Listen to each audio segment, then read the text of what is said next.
Students get to choose an elective pathway on their way to graduation. At Houston, Career Technology Electives has some incredibly vibrant choices for students to pick from. These offerings can take place in the Mechatronics workshop, Health Sciences Department, Television Studio, STEM Lab, or Horticulture Greenhouse. You can also choose from Human Studies, Business Communications, Criminal Justice, and more. These pathways put students on their way to success, and they provide them with the opportunity to engage in unique ways and learn more about what career paths they might wish to pursue in the future. Let's take a closer look at some of these programs. First up, Mechatronics.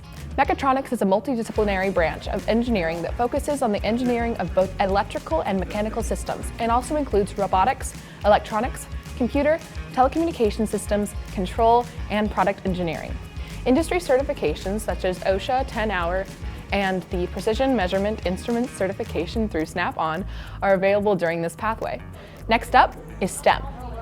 Houston offers STEM 1, 2, 3, and 4 and is emerging as one of the state's most prolific programs in the 6 short years it has existed. STEM 4 is a dual enrollment course. Students are partnered with local businesses and industry professionals from the community to find ingenious ways to solve real-world problems, and they participate in competitive events all over the Mid-South.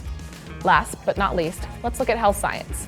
Health science is one of the largest industries in the country, with more than 11 million jobs. It is designed to prepare students to pursue careers in the fields of public health, therapeutics, health services, administration, diagnostics, and support services. Students will be able to identify careers in these fields and begin to perform foundational healthcare skills. Clinical internship is a capstone course and work-based learning experience designed to provide students with real-world application of skills and knowledge. These pathways all provide students with the opportunity to gain real-world experience and what all it takes to pursue a career in the field they are interested in.